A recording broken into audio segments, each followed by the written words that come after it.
Добрый день, Ханна Владимировна.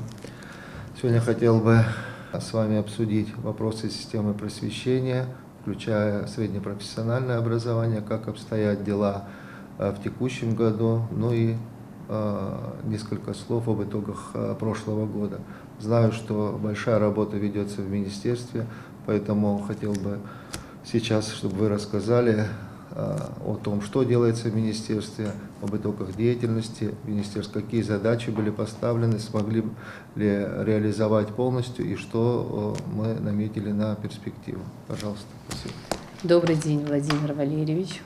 Министерство просвещения Республики Абхазия, как центральный орган государственного управления, обеспечивает реализацию государственной политики в сфере образования. Наконец, 2025 года на территории Абхазии осуществляют свою деятельность 39 государственных дошкольных образовательных учреждений. Детские сады Республики Абхазия. В детских садах Республики Абхазия сегодня охвачены дошкольным образованием на территории нашей страны 4203 воспитанника. 152 общеобразовательные школы функционируют на территории нашей страны. Среди них 3 интерната, 1 лицей, 1 вспомогательная школа и 1 очно-заочная школа. В общем, 29 127 учащихся охвачены образованием в общеобразовательных учреждениях нашей страны. 5 среднепрофессиональных образовательных учреждений функционируют на территории Абхазии государственных. 623 студента охвачены образованием в СПО Республики Абхазия. По 17 специальностям осуществляется образование в среднеспециальных образовательных учреждениях. Безусловно, одним из главных направлений работы Министерства просвещения является повышение эффективности деятельности образовательных учреждений, образовательных организаций нашей страны.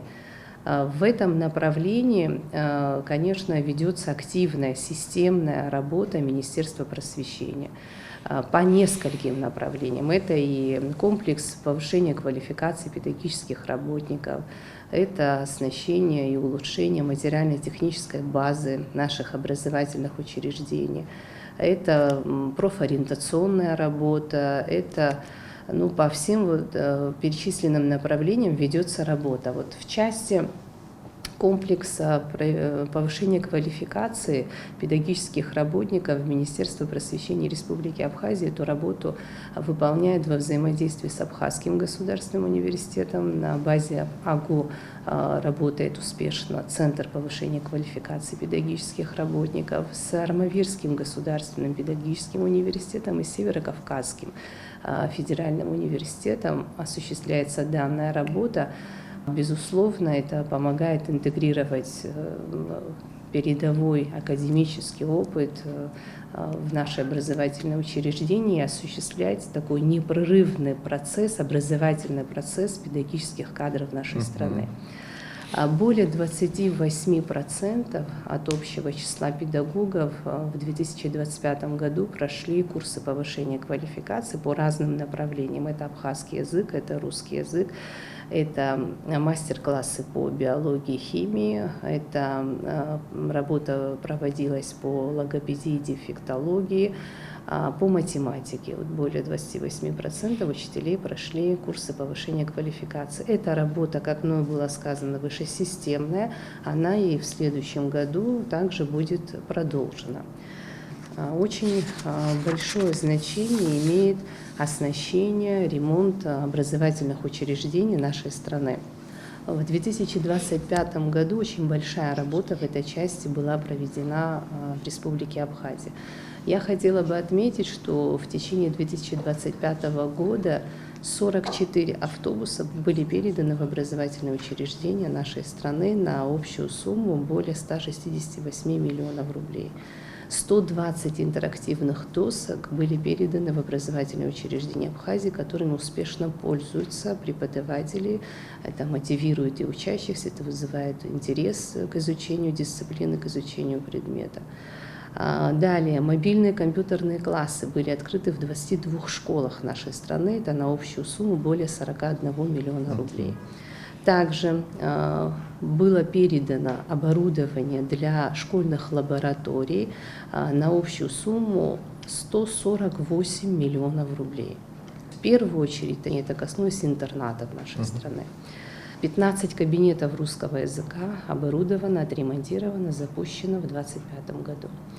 Хотела бы отметить, что Министерством просвещения Республики Абхазия для подведомственных учреждений были в 2025 году переданы 100 комплектов мебели. Министерством просвещения было закуплено 200 комплектов наглядных пособий для дошкольных образовательных учреждений, которые получили все детские сады Республики Абхазия. Немного хотела бы сказать об учебно-методической литературе. 39 тысяч экземпляров литературы на общую сумму более 15 миллионов было в этом году Министерством просвещения распределено по школам, по образовательным учреждениям нашей страны.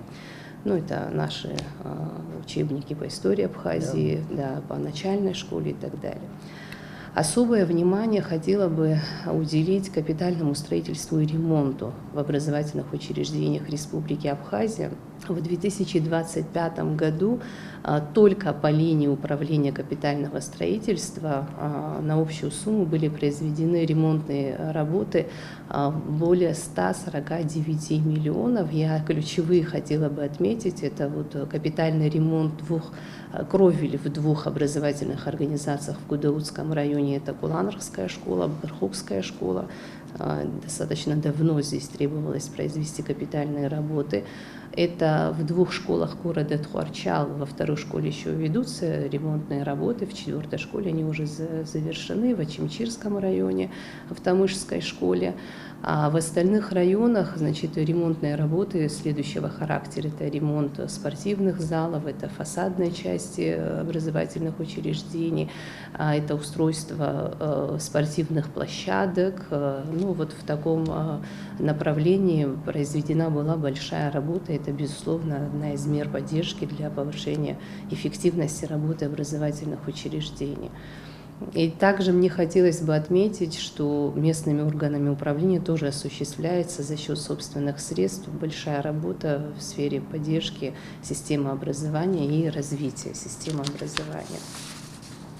В сфере ремонтных работ я хотела бы отметить, что масштабные ремонтные работы были проведены в Гагарском лицее-интернате в спальном корпусе. Более 11 миллионов было потрачено на то, чтобы привести в соответствие. Эти меры позволили нам в 2025 году осуществить прием детей и преподавателей в рамках проведения летней школы на базе Гагарского лицея-интерната.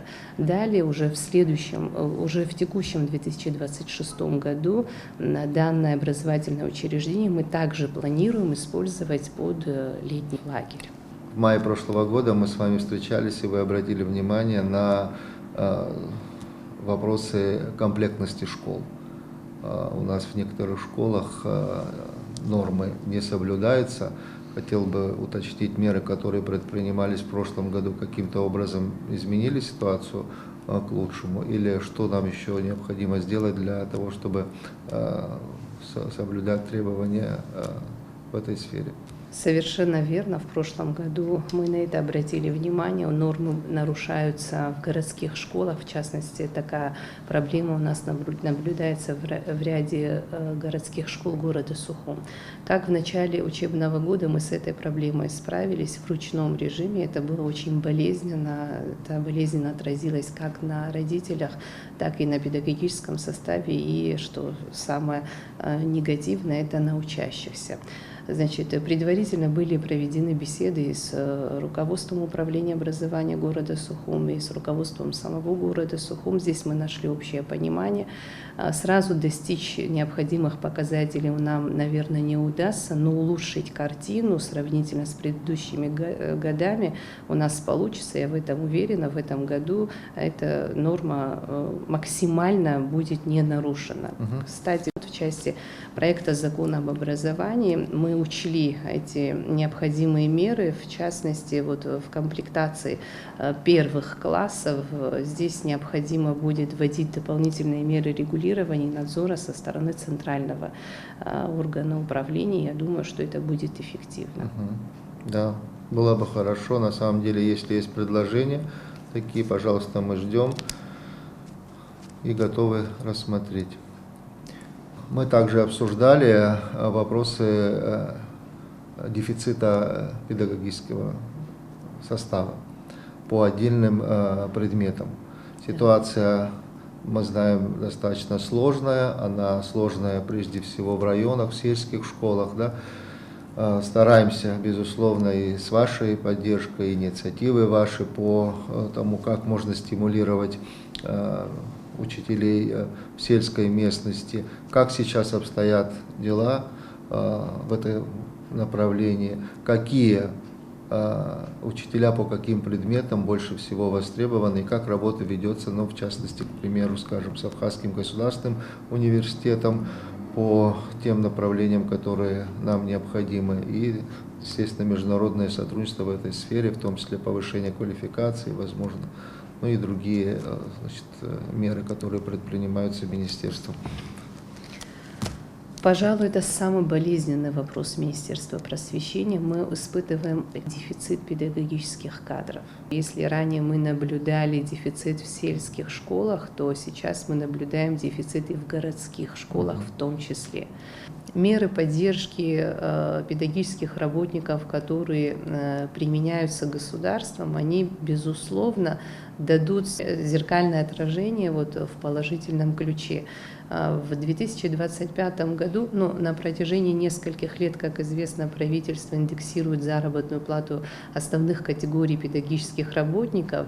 Помимо этого, значит, было принято решение отдельным категориям педагогических работников, это преподаватели абхазского языка, преподаватели русского языка, классным руководителям осуществлять дополнительную доплату. В целом 1514 педагогов, это преподаватели абхазского и русского языка, и 2044 классных руководителя на себе ощутили такую меру поддержки государства. Я уверена в том, что педагог, учитель, который ощущает поддержку со стороны государства, он эти чувства передает ученику. Необходимо возродить, вернуть тот статус и уважение к педагогической профессии. Мне очень хочется верить в то, что подобные меры, они эффективно отразятся на омоложении педагогических коллективов, нам это необходимо. Я хотела бы отметить, что необходима мера повышения заработной платы другой категории работников образовательной сферы, которые не попадают под софинансирование. Это административно-хозяйственная часть. Большое количество работников образовательной сферы в школах и дошкольных образовательных учреждениях трудятся за низкую заработную плату. Мы эту проблему знаем, естественно, прилагаем усилия для того, чтобы поэтапно тоже начать индексацию. В отдельных районах уже приняты решения. Вот на республиканском уровне это большие объемы средств необходимо. Мы занимаемся, ищем возможности. Как только появится дополнительная возможность, несомненно, мы приступим к этому. 1 июля должны быть предложения представлены по выравниванию средней заработной платы к прожиточному минимуму. Это тоже даст какой-то стимул для роста фонда оплаты труда, в том числе административно-управленческому персоналу. Мы прекрасно понимаем, что на протяжении уже 10 лет осуществляется индексирование отдельных категорий. Это вот в сфере образования, это основные категории работников образовательных учреждений, но не индексируются другие. Да, это совсем неправильно, но та возможность, которая есть у страны, она будет полностью направлена, разумеется, на повышение, значит, фонда оплаты труда. Знаю ситуацию с фондом оплаты труда, вернее, со средней заработной платой и в дошкольных образовательных учреждениях. Там тоже разграничения есть, отдельные работники получают, отдельные, значит, не подпадают под софинансирование. Естественно, все надо индексировать, значит, в соответствии с уровнем инфляции. Мы это все прекрасно понимаем. Только тогда можно требовать, разумеется, повышения эффективности деятельности и самого учреждения, и образовательного процесса как такового. В отношении нехватки педагогических кадров, да, это проблема. Это проблема, которую надо решать. У нас вроде хватает дипломированных работников, да, однако не все, в том числе по этой причине, о которой мы сейчас говорим, не все изъявляют желание идти трудиться в школы. Особое внимание будем уделять подготовке программы «Сельский учитель». В рамках объявления президентом Республики Абхазия 2026 года годом села Министерством просвещения также готовится проект «Учитель года» на 2026 год, который будет объявлен среди учителей сельских школ. Безусловно, у учителей сельских школ условия жизни иные. Мы должны направить все свои усилия для того, чтобы удержать педагогические кадры в сельских образовательных учреждениях, но в то же время мы испытываем отток учащихся детей из сельской местности в городские образовательные учреждения. В этом направлении тоже необходимо проводить определенную работу. На наш взгляд, эта работа должна быть выражена в открытии небольших групп дошкольных образовательных учреждений при действующих образовательных, общеобразовательных учреждениях в селе. Это даст возможности для работающих родителей оставлять своих малолетних детей в детском саду у себя в селе. Здесь будет формироваться детский коллектив, который дальше, не распадаясь, коллективом будет идти в первый класс, и, соответственно, эта линейка не будет нарушена. На наш взгляд, это даст хороший эффект для удержания детей в сельской местности. Также вот в рамках реализации поручений президента Министерством просвещения готовится программа, ведомственная целевая программа «Сельский учитель». Здесь будут отражены определенные направления, которые, на наш взгляд, удержат преподавателей, в частности молодых преподавателей в сельских образовательных учреждениях. Здесь, я считаю, необходимо отметить и то, что в части учебной сельские учителя, конечно, несут меньшую нагрузку в сравнении с учителями городских образовательных учреждений. Это и по накопляемости учащихся в классе, но условия жизни в селе, конечно, иные. Наша задача — сохранить и развить село. В этой части мы свою работу по мере возможности также будем выполнять. Министерством просвещения, безусловно, ведется работа профориентационная со школьниками и подготовки абитуриентов к поступлению в специальные профессиональные образовательные учреждения. С какими сложностями, трудностями сталкиваетесь, или у нас там идет по тем нашим договоренностям, по тем нашим проектам, которые мы ведем в рамках сотрудничества между Абхазским государственным университетом, Министерством просвещения, образовательными учреждениями Российской Федерации. Как обстоят дела, как работа ведется в этом направлении? Профориентационная работа – это также является одной из ключевых направлений работы и деятельности Министерства просвещения. В 2025 году нами была проведена масштабная профориентационная выставка с участием всех среднепрофессиональных образовательных учреждений Республики Абхазия. В том числе на эту выставку были приглашены государственные предприятия, которые заинтересовали многих учащихся образовательных учреждений своей деятельностью. На наш взгляд, это такой важный шаг, первый шаг в направлении популяризации среднепрофессиональных специальностей. Безусловно, улучшение материально-технической базы среднепрофессиональных образовательных учреждений нашей страны, сегодня вопрос очень актуален, капитальный ремонт учебных помещений, в целом капитальный ремонт среднепрофессиональных образовательных учреждений практически во всех наших заведениях не проводился долгое время капитальный ремонт, они в этом нуждаются. Это тоже станет одним из мотивирующих факторов для привлечения студентов. Дальше, в развитии профориентационной работы совместно с Абхазским государственным университетом у нас создан координационный совет. В рамках работы нашего координационного совета мы в текущем учебном году планируем провести по районам также профориентационную работу для того, чтобы выпускников наших школ ориентировать на наш государственный национальный вуз. Те специальности, которые представлены в Абхазском государственном университете, мы его должны заполнять нашими национальными кадрами. Разумеется, да. Одним из важных итогов 2025 года, считаю, что можно назвать, это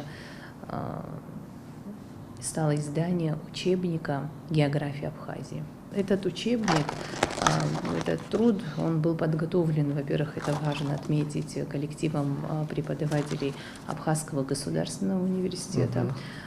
Выход данного учебника – это качественный переход к комплексу экономической географии, физической географии нашей страны. Впервые в сентябре 2025 года, то есть в начале учебного года текущего, отдельным предметом, отдельной дисциплиной в 9 классах введен предмет географии Абхазии. На наш взгляд, это о многом говорит. Это говорит о приоритетности данного направления, приоритетности глубокого изучения своей страны, своего края, особенностей своей страны.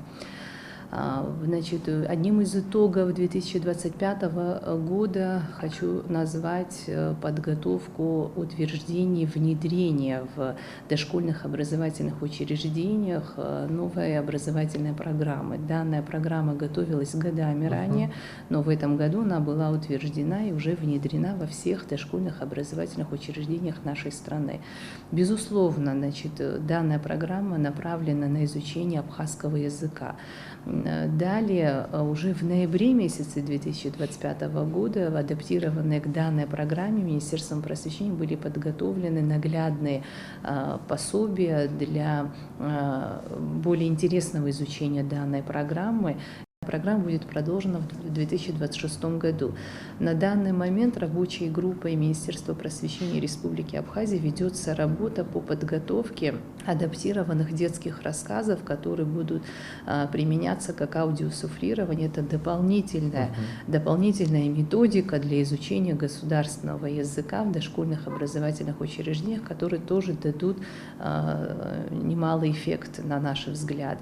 Также совместно с Фондом развития абхазского языка имени Баграта Шынкуба с Министерством просвещения нами проводится работа по внедрению вспомогательной программы для изучения абхазского языка в 5 детских садах Республики Абхазия. Это в феврале 2026 года она будет введена. Данная вспомогательная программа, уверена, также даст свой результат. Вся эта работа направлена на изучение, на развитие абхазского языка. Это ключевая задача нашей страны, ключевая задача Министерства просвещения. Также в этой части я хотела бы отметить, значит, в послании президента Республики Абхазия он обратил внимание на комплекты учебников для образовательных учреждений нашей страны. В 2025 году, в начале учебного года, для апробации в 2 школы был передан учебник для 2 класса по абхазской литературе, адаптированный для учащихся. На конец учебного года мы ожидаем рекомендации от учителей, которые непосредственно работали с этим учебником, а параллельно все это время рабочей группой ведется работа по адаптации учебника по абхазской литературе для 3 класса. Дальше эта линейка будет продолжена. Также я здесь хочу отметить, что это наболевший вопрос среди преподавателей и родителей. Учебник Хазну Дуны. Он очень сложный для изучения для учащихся начальной школы. Также мы планируем его адаптировать для наших учащихся. Все эти вопросы, которые я сейчас озвучила, поверхностно, более предметно будут обсуждаться на форуме учителей абхазского языка и литературы, который мы планируем провести весной текущего года, в 2026 году. Мы планируем собрать всех учителей абхазского языка и литературы, и здесь будут подняты все эти острые вопросы. Здесь предметно мы планируем обсудить для того, чтобы в дальнейшем правильно направлять методическую работу Министерства просвещения, Института педагогики. Очень хорошо, очень хорошо. Это ключевое и приоритетное направление, как вы сказали, в Министерстве просвещения. Развитие абхазского языка, начиная с дошкольных образовательных учреждений. одним из итогов 2025 года стало по поручению президента Республики Абхазия была разработана новая воспитательная концепция, в основу которой легло социокультурные принципы народа Республики Абхазия. Это привело к введению нового штата в образовательных учреждениях. Это педагоги и наставники.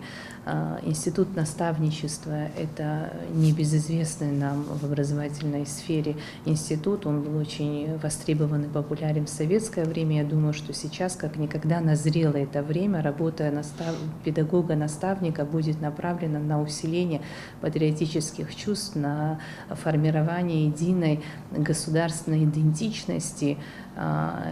И эта работа, 18 наставников на сегодняшний день, прошедшие обучение, прошедшие тестирование, сегодня рекомендованы к работе в образовательных учреждениях нашей страны. Особое внимание мы считаем нужным уделять физической культуре, национальному здоровью населения Абхазии. Национальное здоровье начинается с парты, поэтому в прошедшем 2025 году два больших мероприятия в спортивной жизни образовательных учреждений в республике были проведены. Это республиканская ежегодная спартакиада.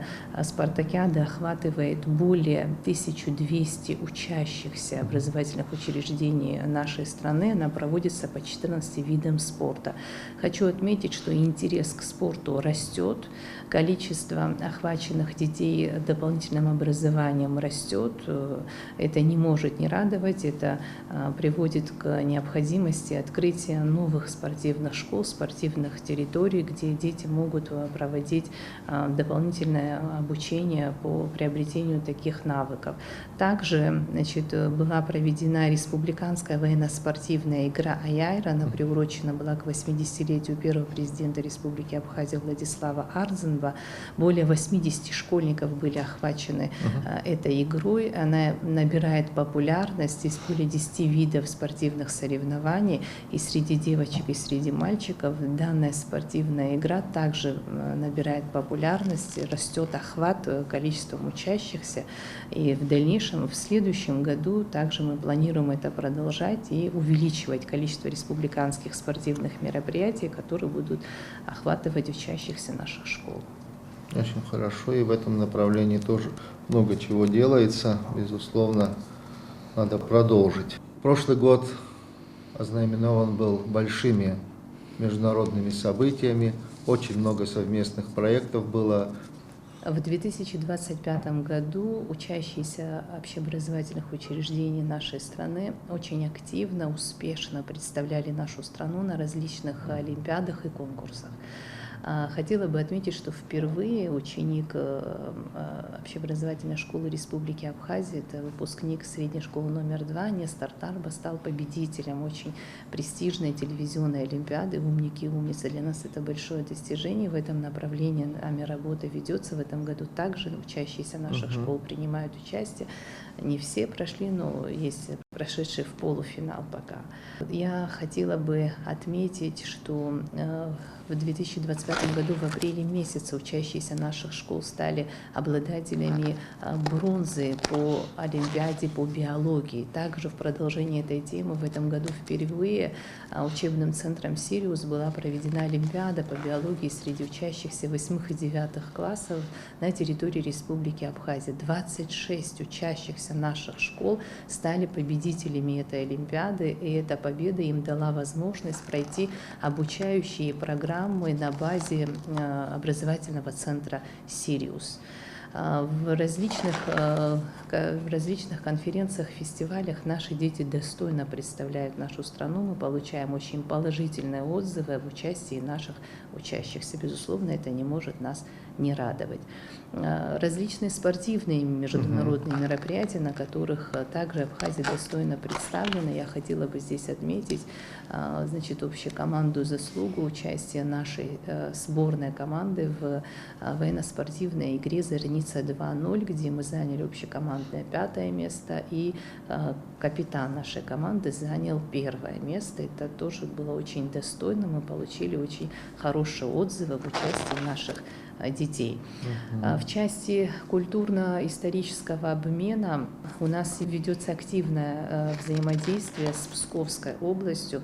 Учащиеся образовательных учреждений Псковской области в 2025 году впервые посетили Республику Абхазия, где для них специально была организована культурно-просветительская программа «Эко-путешествие». Это узкое направление по изучению уникальной экологии Республики Абхазия. И в продолжении данного взаимодействия на данный момент учащиеся школ, общеобразовательных школ, это Варчинская, Дзюбринская, две гудаутские школы, наши учащиеся сейчас находятся в Псковской области с ответным визитом, где для них также подготовлена программа. Очень надеемся на то, что с хорошими впечатлениями наши дети вернутся домой. Очень хорошо, что столько много мероприятий проводится совместных и внутри республики, и олимпиады, и конкурсы с участием наших школьников.